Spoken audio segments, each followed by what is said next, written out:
Pre-summit events ahead of the US-Africa leaders meeting are showcasing the dynamism and depth of the multidimensional cultural and economic ties between the US and Africa.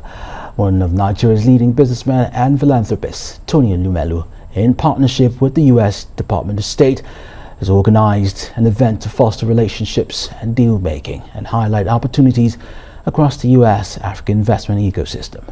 Nkechi Nana has more. Investing in U.S.-Africa cultural and economic ties is the agenda at the Innovators Gathering, an evening hosted by the U.S. Secretary of State in partnership with the U.S. Agency for International Development and the Tony Elumelu Foundation.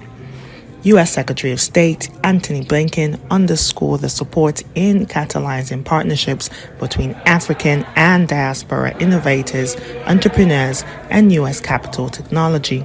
Earlier this year in South Africa, I had an opportunity to set out our administration's strategy for the region. And at its core, the strategy can be distilled in one word. You've already heard it spoken tonight: partnership. It's rooted in the recognition that the United States and African nations can't deliver on any of our fundamental needs and aspirations for our people, and we can't solve any of the really big challenges we face if we don't work together.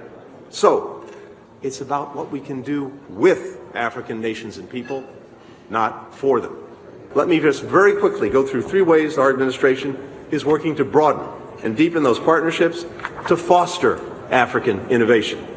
First, we're investing in the infrastructure that provides the foundation for African entrepreneurship. Second, we're investing in rising leaders. Since President Obama created the Young African Leaders Initiative, nearly 5,800 trailblazers from every country in sub-Saharan Africa have come to the United States for academic and leadership training.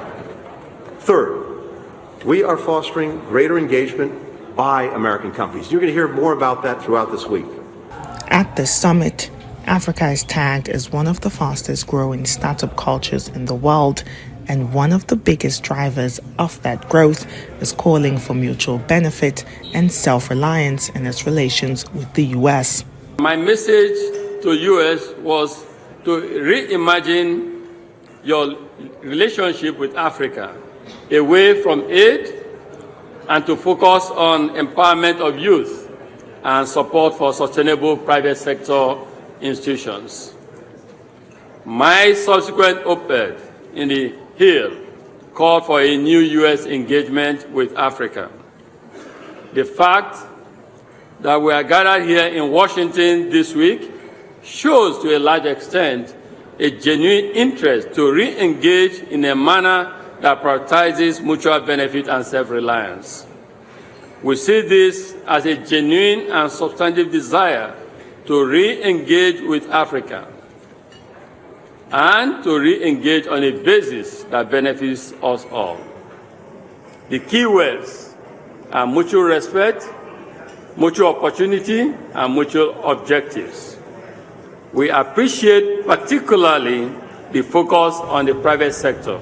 To amplify the African story and change the narrative, the New York mayor highlights how far the continent has come. And so I need for my brothers and sisters from the diaspora to understand the moment that you're in right now.